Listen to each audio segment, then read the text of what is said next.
आज की इस वीडियो में हम बात करने वाले हैं कि बिहार डीएलएड एंट्रेंस एग्ज़ाम 2025 के लिए जो आपके डमी एडमिट कार्ड है वो तो रिलीज़ हो गए हैं।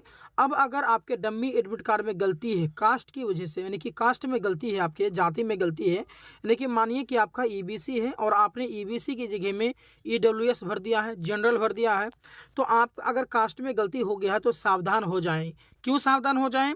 कि अगर आपने कास्ट में गलती किया तो कास्ट को आपको सुधारना ज़रूरी है। अगर आपको सुधारना है तो आपको 200 रुपया का जुर्माना लग जाएगा, ठीक है। यानी 200 रुपया का पेमेंट कर पाएंगे तभी जा करके कास्ट जो है वो सही हो पाएगा। और एक बात ध्यान दें कि अगर आप कास्ट को नहीं सुधारते हैं तो आप एडमिशन करने के लिए जाएंगे तो आपका एडमिशन नहीं लिया जाएगा। कास्ट को सुधारना बहुत ही ज़्यादा ज़रूरी होता है, ठीक है। तो बिना कास्ट के सुधारे हुए, यानी कि कोई भी सोचता है ना कि भाई 200 रुपया का क्या आप खर्च करेंगे, रहने देते हैं, ऐसे पास कर लेंगे तो एडमिशन हो जाएगा, तो ऐसा नहीं होगा। अगर आपने कास्ट को नहीं सुधार नहीं किया तो आपका एडमिशन होगा ही नहीं। इसीलिए आप लोग जो है कास्ट को सुधार लेंगे, यानी कि 200 रुपया का खर्च होगा, 200 रुपया खर्च करके आप लोग कास्ट को सुधार लेंगे, ठीक है।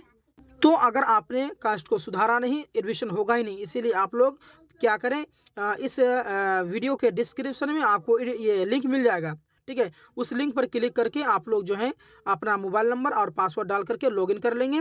लॉगिन करने के बाद में एडिट का ऑप्शन आएगा, एडिट कर लेंगे और उसके बाद में आपका जो कास्ट है उसको सही कर लेंगे, ठीक है।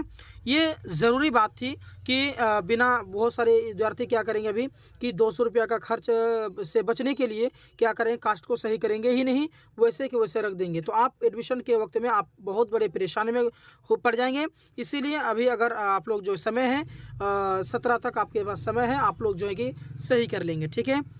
आई होप आपको हर एक बात समझ में आ गया है। मन में कुछ सवाल है, कुछ पूछना चाहते हैं तो कमेंट कर देंगे, ठीक है। मिलते हैं एक और वीडियो के साथ में, तब तक के लिए धन्यवाद।